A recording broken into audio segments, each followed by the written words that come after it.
Revolution Radio.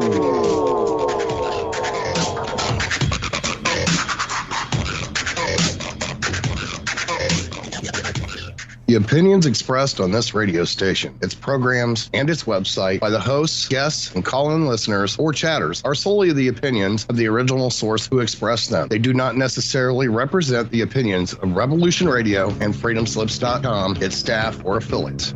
You're listening to Revolution Radio, freedomslips.com, 100% listener-supported radio, and now we return you to your host.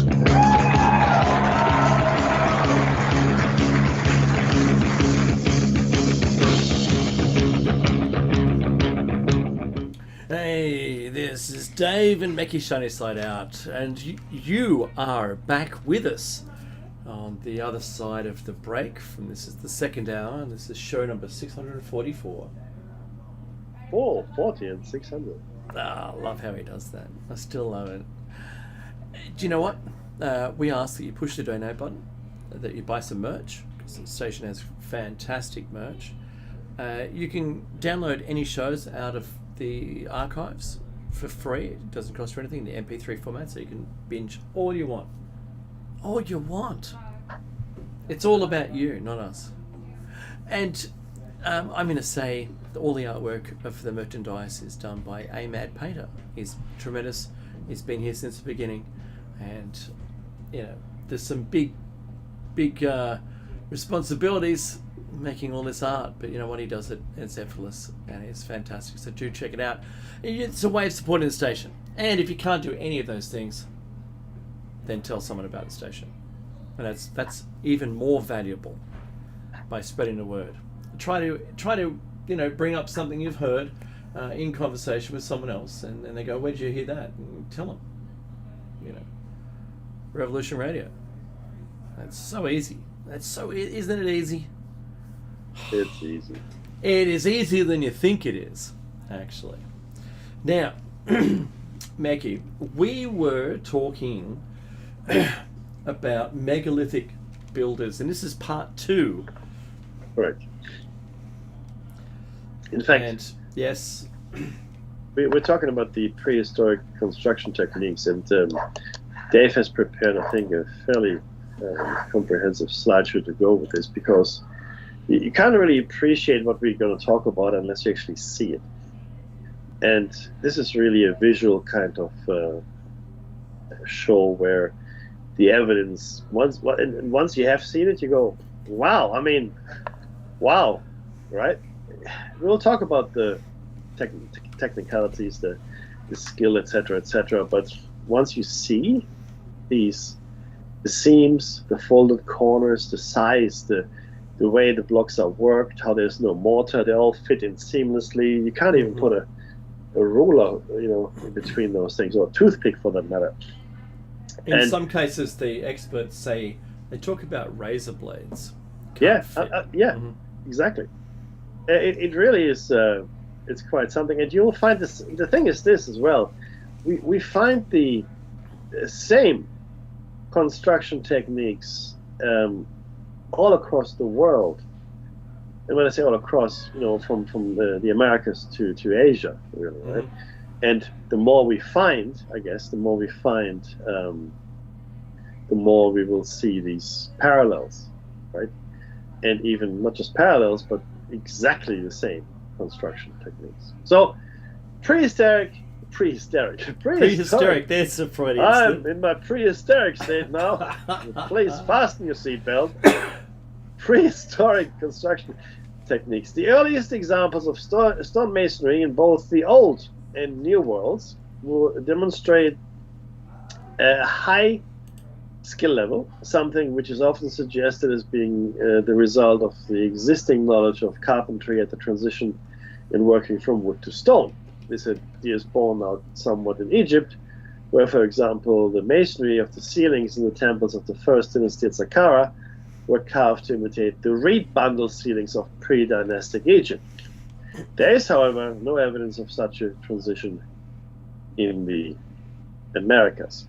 And there's some features here that we find in all of these megalithic structures, if you will. folded stone corners. You will see all of these, by the way, in the images. Multifaceted stones, metal block ties that hold together, both metal blocks and walkways, etc. Quarry marks, identical quarry marks, which is from splitting the stones. The movement of large stones, extreme masonry, and when you see the pictures, you will see what we mean. Vitrified stone, again, we'll get into that. And maneuvering protuberances. So some of these stones have these nubbins stick out. Mm-hmm. We call think, them nubs. Call them yeah, nubs like if nubs. you want. Yep. People think that was to maneuver them more easily, maybe, right? But again, across the world, we see the same kind of protuberances.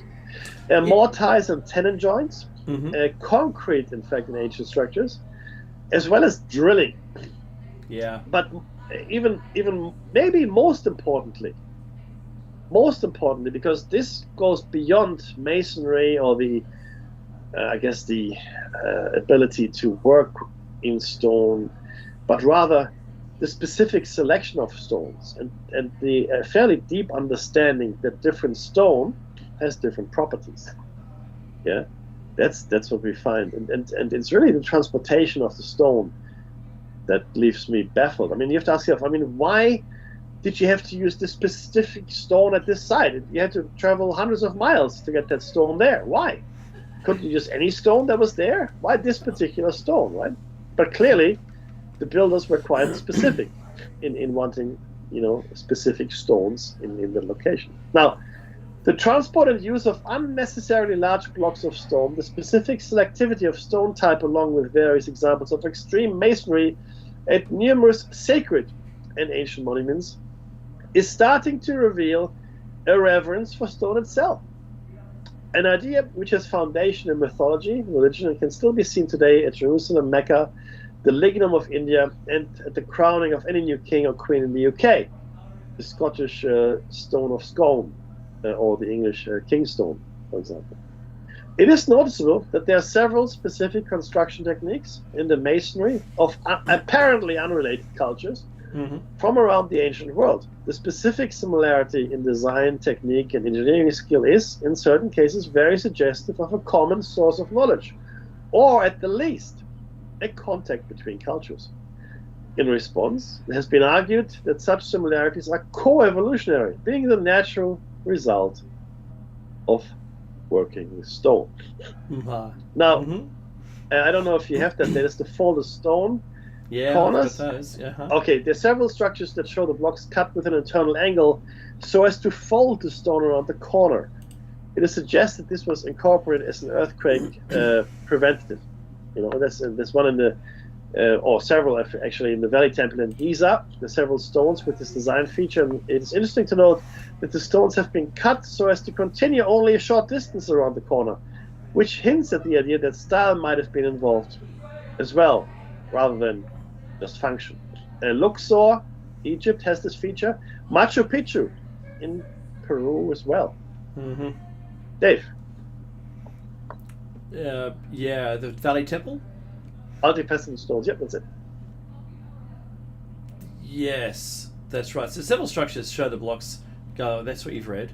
There are several stones with this design feature in the Valley Temple. It is interesting to note that the stones have been cut so as to continue. You read that? Short distance. Multifaceted stones. There we go. I'll fix that in post, Mackie. And one thing that we didn't mention already was the scoop marks. Yes. In the quarries. So it is often suggested that this design feature was incorporated into constructions as an earthquake preventative. The fact that the constructions exist in such good condition after so long in itself supports the idea. Multifaceted stones. While the Egyptian examples shown here, and you'll see them anyway, followed a horizontal plane, the South American examples are polygonal, apparently following neither vertical nor horizontal planes, a process which would have required considerably high level of technical skill. Now that's if there's a caveat there. The technical skill would be if all the stone was quarried somewhere and brought in and put in place, stacked.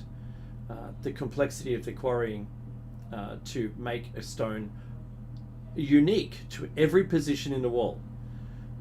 Not like we do today. You just order 1,000 bricks or 2,000 bricks and you build something.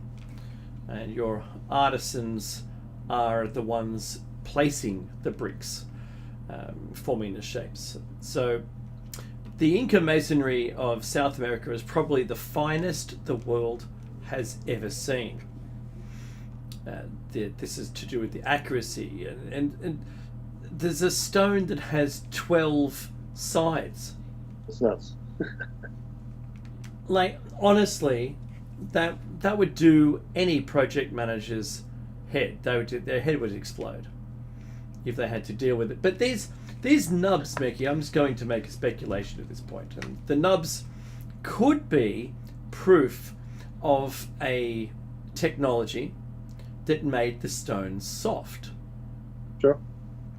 And it could have, maybe it had a little concave surface on the front of this device. They put it up to a stone, and when they turned it on, the stone turned like into putty, and it filled the void of their little apparatus. I mean, that's kind of the way I see it. But I'm not right. We don't know what it is.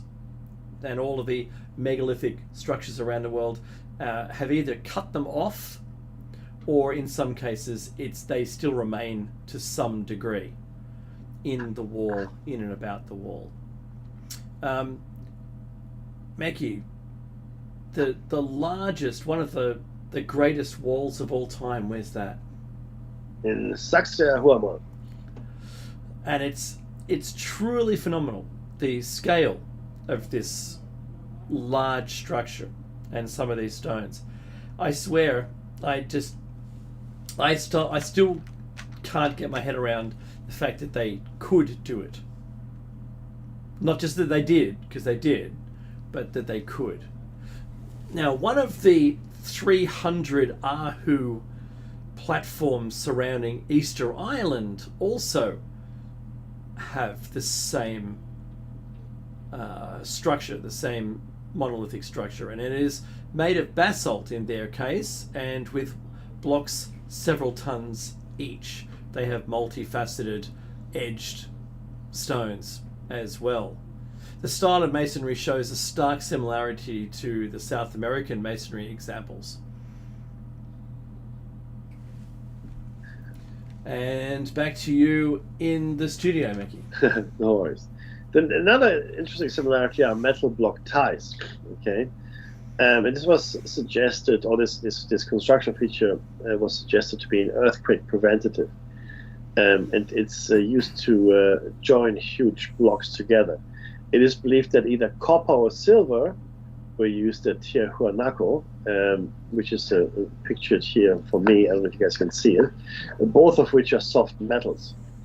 And there are also some of the old world and new world examples here. So there's Angkor Wat. There's a picture here of Angkor Wat with the same feature in Karnak and Dendera.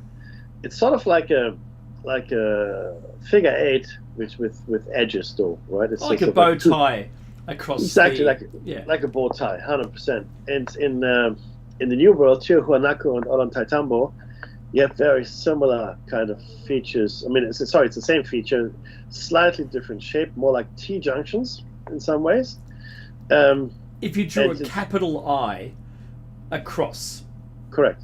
That's what it looks like. Mm-hmm. And it was believed specifically in not just in Tiahuanaco, but also in Pumapunku, it was believed that they had portable smelters. Yes.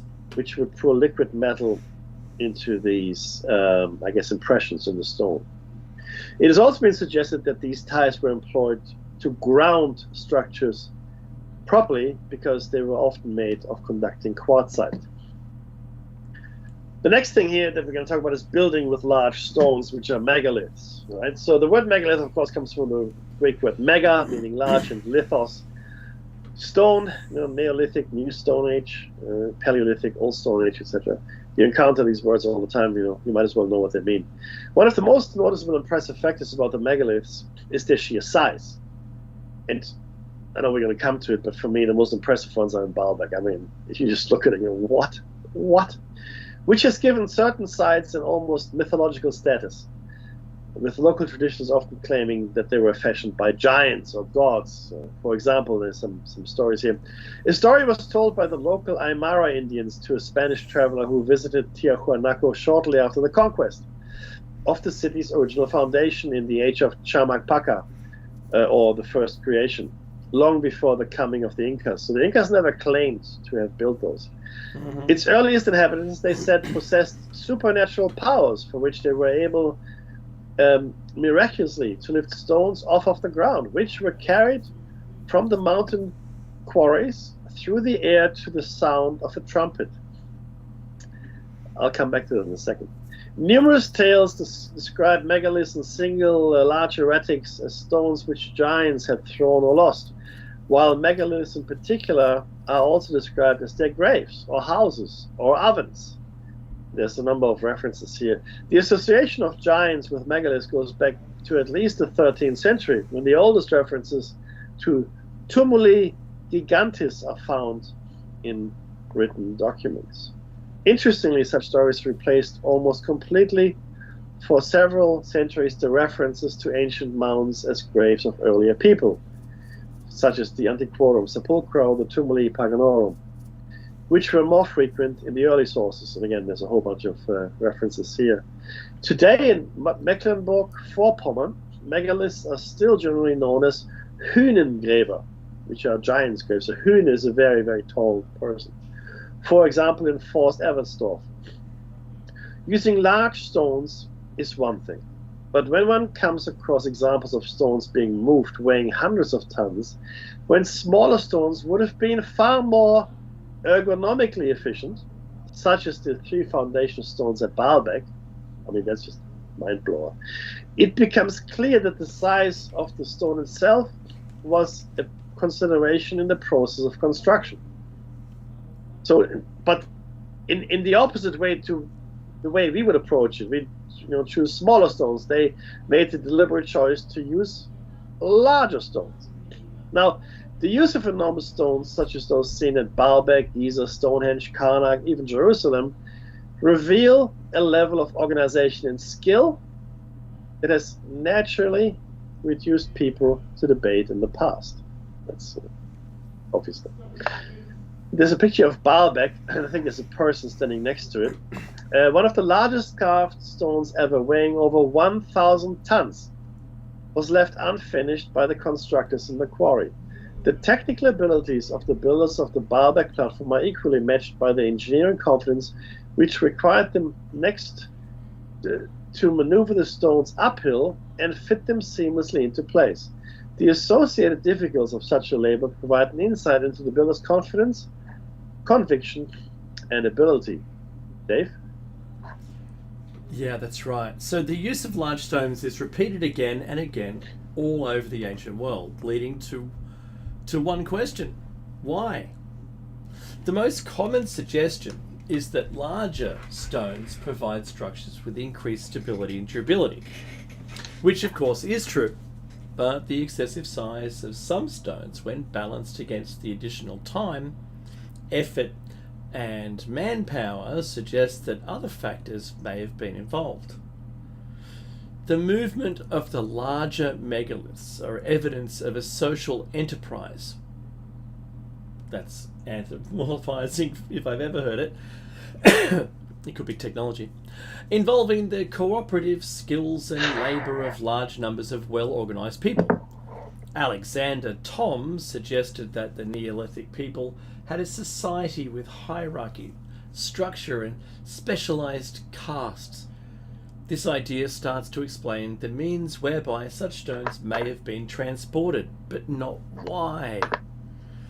Mendelssohn suggested that the purpose of building fantastically large structures, such as the early dynastic pyramids of Egypt, was simply to unite the people through a common purpose, at the same time as reinforcing the social hierarchy of kingship.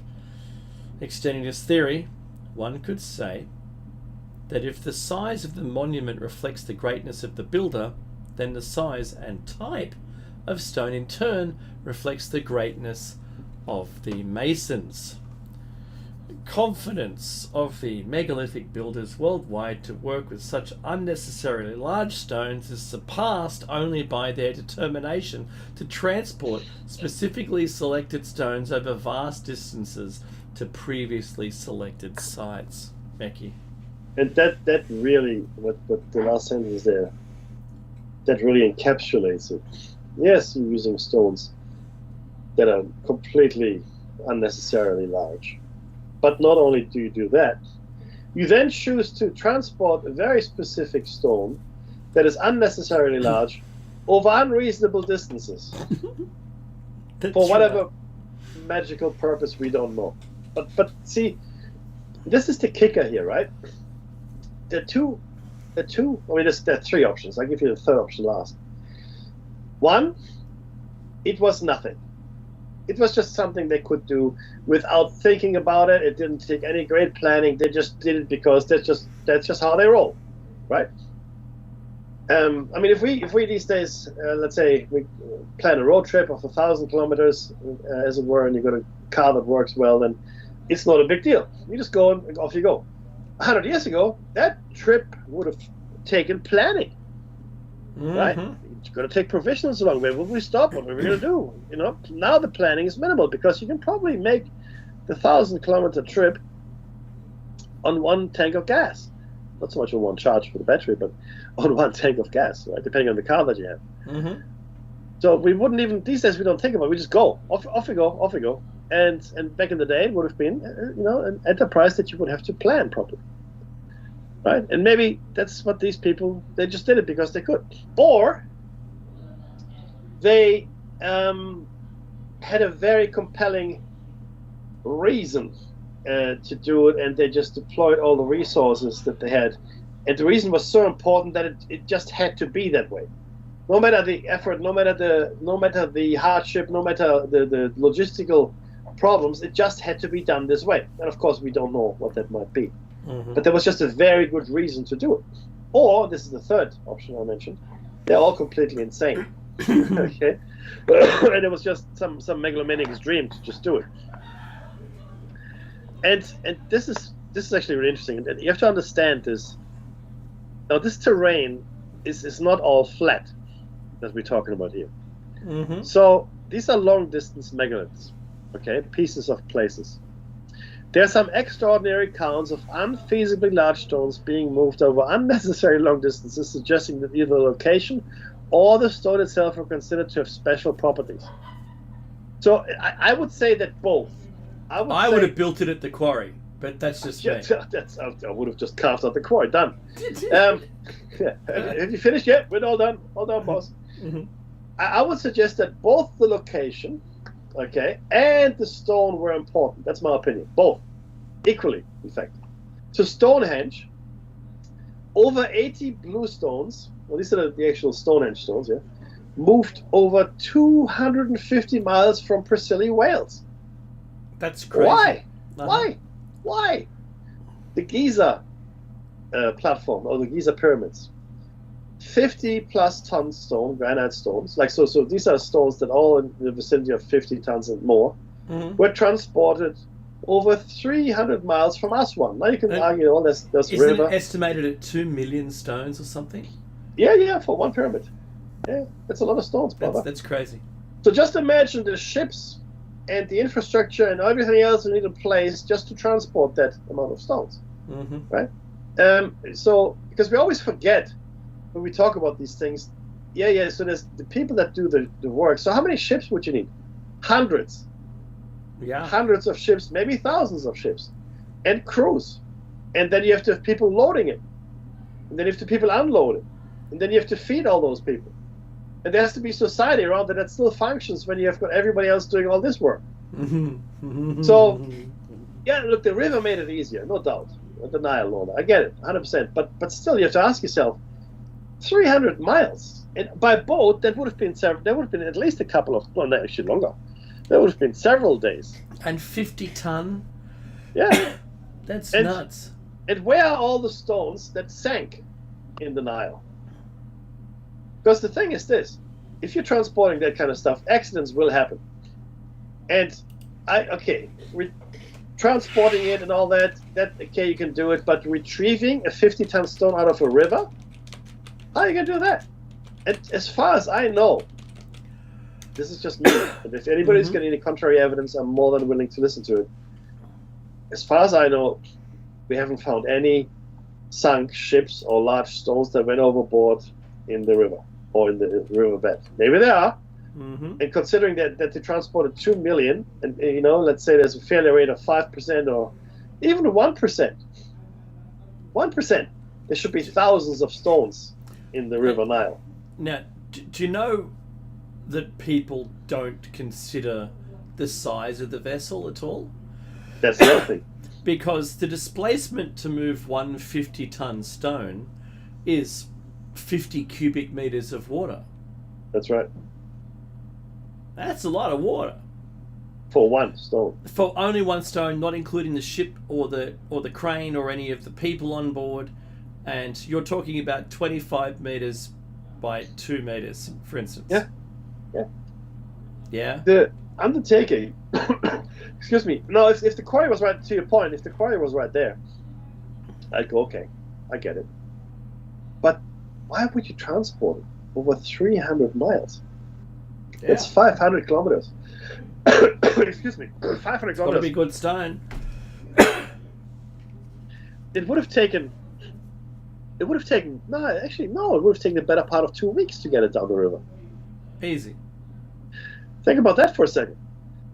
And then Karnak, there's a 300-plus ton stone called the Loch Mariakur menhir. So, and they were transported over 25 miles. Crazy. And then again, Ollantaytambo, 50-ton plus stones again. These are porphyry stones, and they were transported. But this is important to understand. They were transported only 7 miles, but over 6,000 meter high mountains and valleys. That's right. So there weren't any tunnels that we found, and there weren't any things they had to cut into, I don't know, what would you call it? Like this, I think, like some kind of artificial valley or whatever. So yes, they only moved 7 miles, but you had to move over 6,000 meter high mountains. So you had to go down to the valley floor and then up again. Correct. And that's crazy. It's nuts. Yeah. Now the one of the more. This is one of my favorites. This one is actually really crazy. This is Teotihuacan. Yeah. And there were 90 square feet sheets of mica. So imagine 90 square feet of mica. This is big. It's a big area. And apparently, and of course scientists and so forth are at each other's throats over this one, they were meant to have been transported, as some claim, over 2,000 kilometers. Now, you know what that means? That means you really wanted those sheets of mica there. And you can only imagine the rate of failure. There must have been, there must be so much mica between the quarry and Teotihuacan, you can probably build a city. But what this tells us is this. Okay, any more than that they wanted to stone from one place to be taken to another. So what does this tell us, right? Other than that they did want to move the stone. In each case, there must have been a large and available workforce, including skilled and unskilled laborers, support, organizers, all presumably under the authority of an individual or caste. Somebody has to project manage this, right? Such structures can be deemed as social constructions and lend weight to Mendelssohn's theory of large monument stones as symbols of greatness. Sure.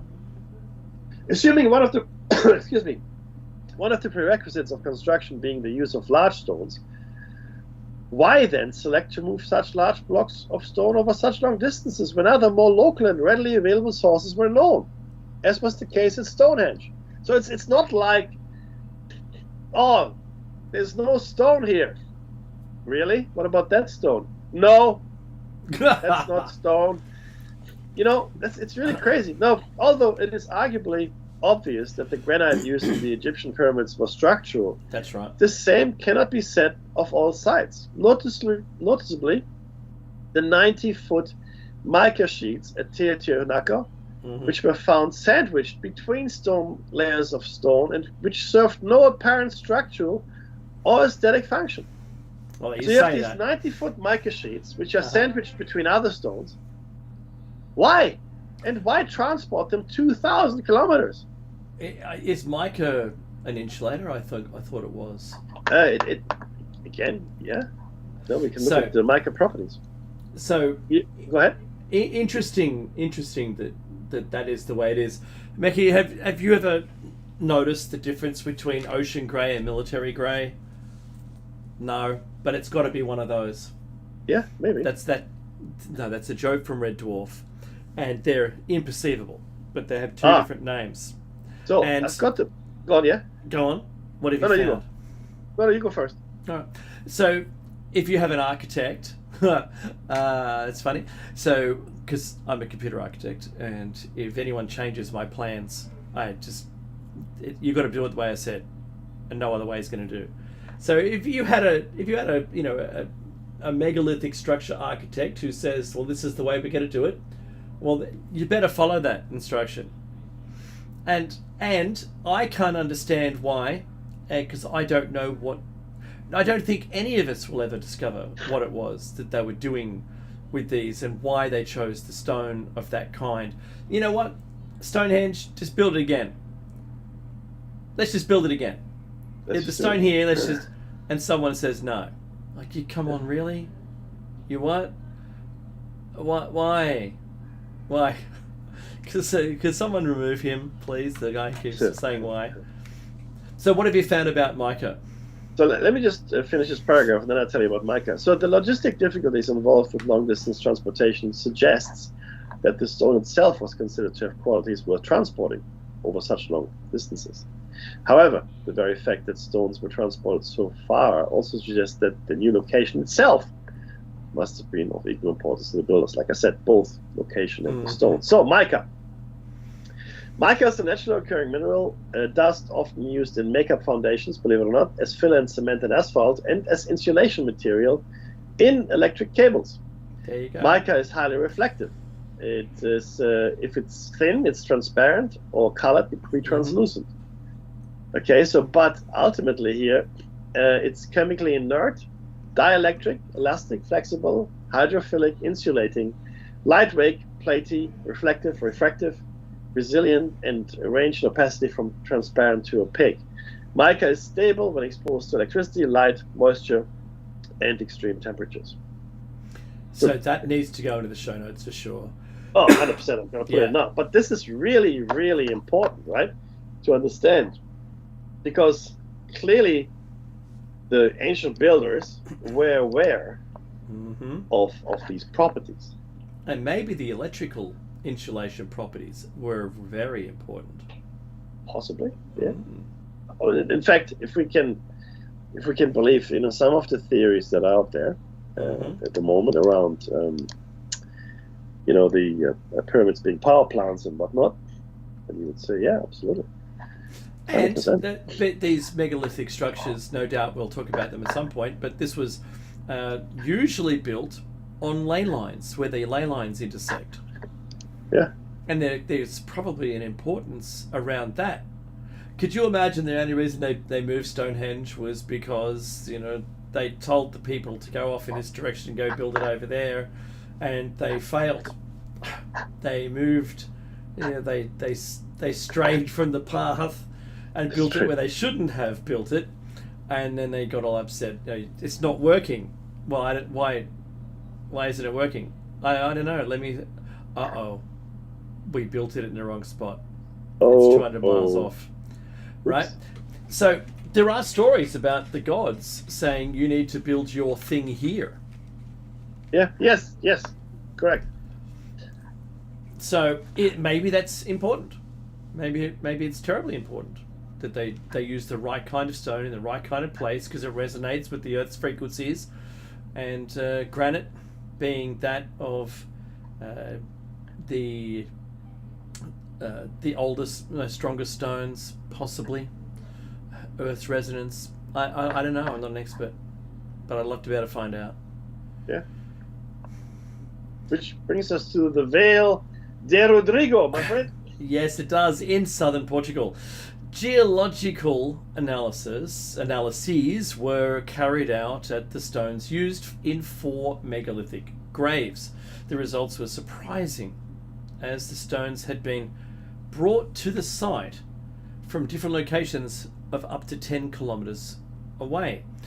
Geological research suggests that this choice was probably predominantly motivated by functional and practical reasons. As different rocks had different appearances and physical characteristics, it is suggested that they were chosen according to a preconceived design. The architect.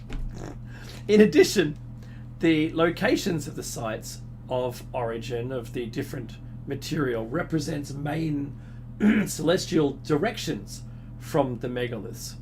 This makes it likely that the monuments also represent certain symbolic values associated with the landscape and certain cosmologies. The transportation of stone over long distances suggests one of two things or both. Type and location of stone was more important than the extra labour incurred transporting it. The location of the monument was more important than extra work required to move the stone.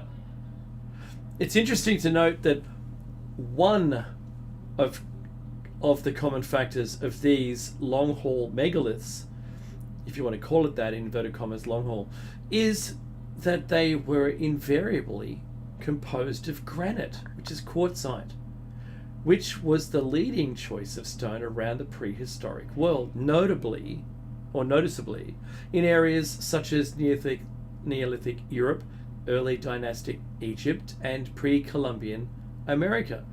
This prejudice to quarry, cut, and haul one of the hardest family of rocks in cases over hundreds of miles whilst ignoring more locally available sources is a clear suggestion that the qualities of the granite itself were important to the megalithic builders. And this is, I mean, obviously then we have to think about these builders as not just, you know, some kind of primitive tribe that just want to build big, right? Mm-hmm. But rather these were probably fairly sophisticated material scientists that understood the properties. So which of course, see, this is the thing, right? So once we start thinking about this in anger, right? And before we go on to the next thing, I'd really need to peel this a little. So in order for all of this to occur, you need to have a fairly cohesive society. Now, what does cohesive society mean? I'll tell you what it means. It means a common set of rules, measures, and weights. So if you're, and these are fairly complex sites, some of these, and fairly complex cut stones, a whole bunch of stuff, right? You have to make fairly detailed plans. But everybody that works on the projects here needs to speak the same language, both actually and figuratively. So they all need to work to the same measurements. I mean, there's a funny story about, you know, how, there was a screw up at NASA where one was working in inches and the other one was working in centimeters. Metric, right? Yeah, that's right. Which is hilarious. And it's shot by Mars, yeah. That's what happened. But ultimately, so it has to be a society that has already invented common sets of measures, standard measures, right? And if for a second here we look at the global prevalence of these sites and artifacts, then we must assume this was a globally spread out culture with common basic measures and weights and conventions, something that we haven't achieved yet. Okay, we haven't. There's still different measures used in different parts of the world. I mean, the metric system is coming, sure enough, but there's imperial and other measurement forms in the world as well. So this is a society that must be fairly old, because you don't start with that. You know, you don't start with a common set of measures because you don't need it. But as you get more complex, you know, and you trade over large distances, you have maybe complex social structures, big cities, etc. You need it to do life to be easier. You know, I mean, in Germany, prior to the unification in the mid-19th century, you could travel from Hamburg to Munich, which is about 1,000 kilometers, and you travel through probably 60 or 70 different countries, or fiefdoms or dukedoms, and they all tax you, and they all have different measures and weights and so forth, right? And that was just 150 years ago, really, here in our context. So you have to have those basic things in place, but that's a big thing, common measures. What you need then, you need to have the ability to plan. So in order to plan, it would help to write things down or somehow transmit information over large distances, right? Because you can't just rely. How can you convey a message of any kind without writing it down and everyone reading from the same hymn book, if you wish? And when we say writing and reading, we're not talking anything pen and paper. I mean, there were different ways to accomplish this, right? But you needed it, but it had to be standardized as well, right? Then you also had to have a fairly large and educated workforce, because these skills that we see here in the stonework, right? This is not just something you just pick up and then you just run with it. This would have been generational learning on working with stones. Mm-hmm. To complicate things, then you have to understand the material that you're working with, because clearly the material was chosen for a purpose, right? So you had to understand mineralogy and other materials as well, right? And because we saw metal clamps, so you had to understand metallurgy as well. So there's a whole bunch of stuff that is not foundational knowledge for any startup civilization. This develops over time, right? So you had to have centers of learning. You had to have a teaching system. You had to have a system of record, so this knowledge wouldn't get lost, but rather you can build upon it. I'm not saying they had the scientific method or anything like that, but they had something that allowed them to do this. Okay, so once you have all of that, then you have to have the time and leisure, if you will, to study all of this, because you're no longer just engaged in surviving and food and hunting. So that this is now a division of labor. Right, so some people are, doing the food stuff, and other people will be doing this particular work, and we always forget that. We just dismiss it because we just grew up in a society where all this is given to us, and we think, this according to science or experts, this wasn't the way it was. But then what you also have to have is a structure in society that allows you to experiment. So knowledge just for knowledge's sake. Yeah, that's right. Which is a huge luxury. So R&D, yeah, absolutely. Yeah. And then on top of that, because it is clear that yes, you want this material, but you also want it at a very specific location. So there's the science here, unknown to us at this point, which dictated the location of these constructions, whatever they may have been. And was it ley lines? Was it some kind of energy grid? I don't know. But there must be something here that we haven't caught up with yet from a knowledge perspective, which of course, again, would suggest very deep understanding and very deep learning. Because the effort associated with this comes down to effort, is monumental. The effort is almost incomprehensible, especially if you think about modern machinery, and we don't allow those guys to have that, right? What was interesting here as well is there was that some of these stones were moved to the sound of trumpets. So we do know that acoustic levitation in our atmosphere works, right?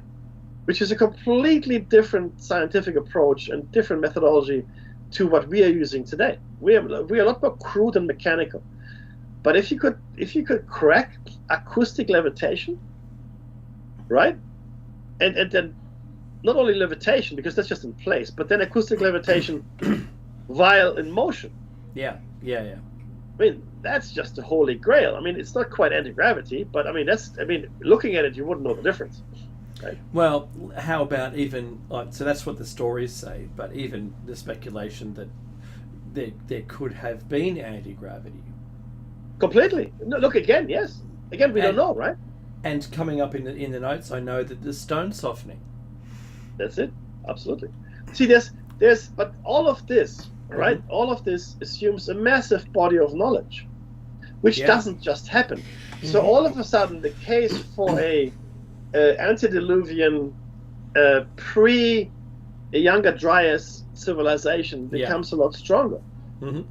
Okay, and again, bear in mind that almost all evidence for that civilization, or maybe cooperating civilizations, as it were, would now be in places that we can no longer see, under mud, under 100 meters of water, buried, or ground to dust, even, right? I mean, because if you've got that kind of catastrophic flooding, which we think may have happened at the end of the Younger Dryas, there'd be very little. I mean, I go back to they're called the Badlands, aren't they? The Scablands. Scablands, thank you. Yeah, yeah.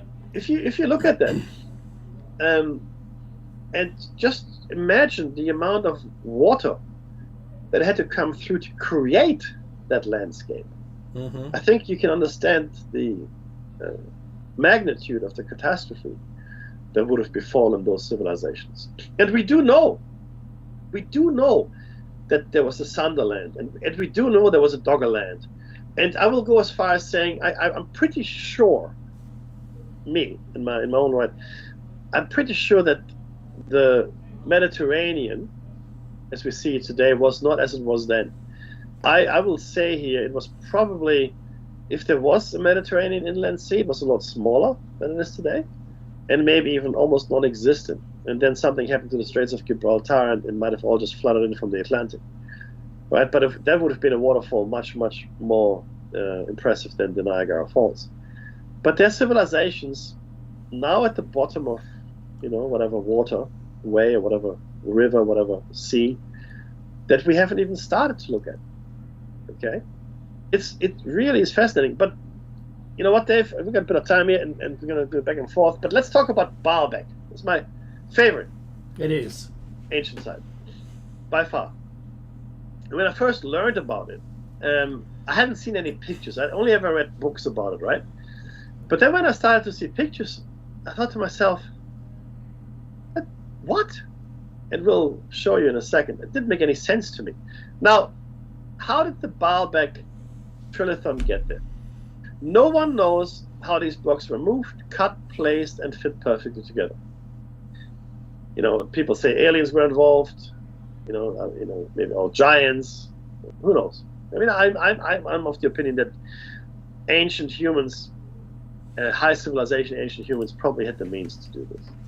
But there's another theory developed by Jean-Pierre Adam in his article À propos du trilithon de Baalbek, le transport et la mise en œuvre de la Megalithic, which I can't translate. In 1977, Jean-Pierre Adam made a brief study suggesting most of the large blocks could have been moved on rollers with machines using capstans and pulley blocks, a process which he theorized could use 512 workers to move 557 tons. Or in metric tons, 614 tons. Bearing in mind, of course, that the trilithons are heavier than that. We'll come back to that theory. In the prehistory, the hilltop of Tel Baalbek, part of a valley to the east of the northern Bekaa Valley, shows signs of almost continual habitation over the last 8,000 to 9,000 years. Okay, so this was a strategically important place. And if you see, it's actually quite beautiful. It was well watered, both from a stream running from the Ras Al Ain spring, southeast of the citadel, and during the spring, from numerous rills formed by meltwater from the anti-Lebanons. Macrobius, an ancient writer, later credited the site's foundation to a colony of Egyptian or Assyrian priests. The settlement's religious, commercial, and strategic importance was minor enough, however, that it is never mentioned in any known Assyrian or Egyptian record, unless under another name. Its enviable position in the fertile valley, major watershed, and along the route from Tyre to Palmyra, back then important cities, should have made it a wealthy and splendid site from an early age. Dave? Yeah, that's correct. Hang on. So, the excavations. Emperor Wilhelm II of Germany and his wife passed through Baalbek in November 1st, 1898. On his way to Jerusalem, he noted the magnificence of the Roman remains, of the drab condition of the modern settlement. An archaeological team he dispatched began work within a month. Despite finding nothing they could date prior to Baalbek's Roman occupation, Puchstein and his associates worked until 1904 and produced a meticulously researched and thoroughly illustrated series of volumes. Later excavations under the Roman flagstones in the Great Court unearthed 3 skeletons and a fragment of Persian pottery dated 6th to the 4th century BC. The sherd featured cuneiform letters. Recent cleaning operations at the Temple of Jupiter discovered the deep trench at its edge, whose study pushed back the date of Tel Baalbek's settlement to the PPNB Neolithic. Finds including pottery shards, including a spout dating to the early Bronze Age. In the summer of 2014, a team of the German Archaeological Institute, led by Jeanine Abdul Masih of the Lebanese University, discovered a 6th, much larger stone, suggested to be the world's largest ancient block. The stone was found underneath and next to the stone of the pregnant woman, and measures around 19 meters, 19.6 by 6 by 5.5, which is 64 feet, 20 by 18. It is estimated to weigh 1,650 tons, tons, or 1,820 metric tons. And I'm just going to leave that on the screen, and I'll do a little screen thing there, and these large stones. And I've also got an example, Meki, of the picture with the dude sitting there. Yes, perfect.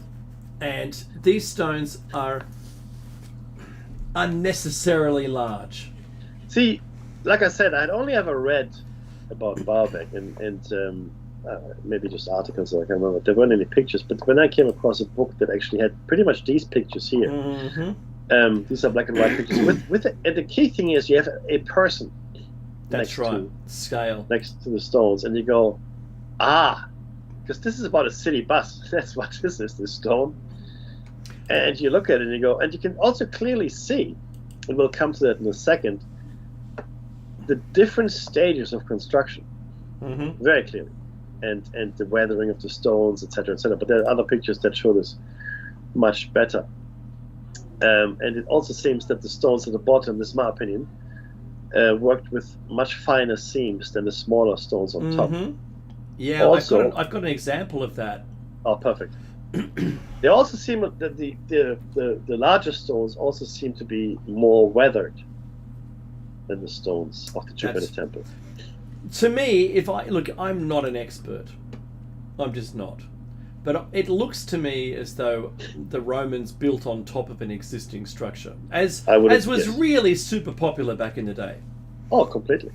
In fact, we're going to revisit this from a different source and their view on the entire construction, as well as the assumed Roman capabilities of the time, because you can't look at this in isolation and say, the Romans did it, when you've got no evidence anywhere in the world that the Romans would do this. Right, but we'll get to that. Now, the next piece here is important, and 2 minutes. No, I won't have time. Okay, suffice it to say, next week we're gonna look at the thunderstone. Now, this is the largest stone that we know of that was actually moved by humans in historic times.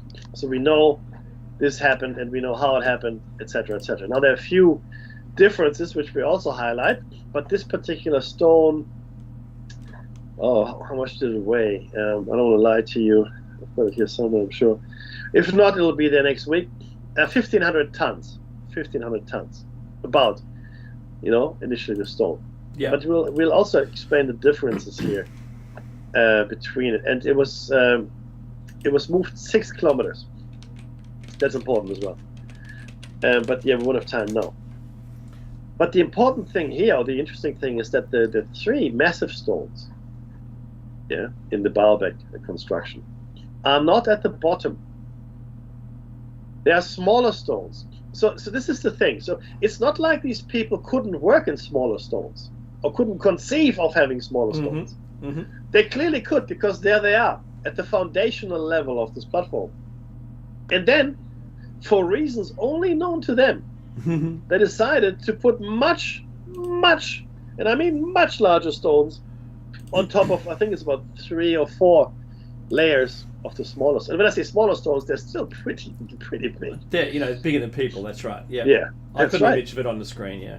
Yeah. It just doesn't make any sense to, I mean, unless there was a very specific structural or otherwise purpose to have these larger stones. And I know this is going to sound crazy, Dave, but this is the Becker Valley. And I'm wondering if it was a landing platform for something. I know, I'm hearing you there. Hey, guess what? This is the end of another Shiny Side Out with Dave and Mecky. Stay tuned for something awesome with Jer Bear, I imagine. And coming through the week, saying good morning to you at 7 a.m. on Tuesday and Thursday is Dave and Mecky with Plato's Cave. And in the meantime, until next Sunday, stay safe.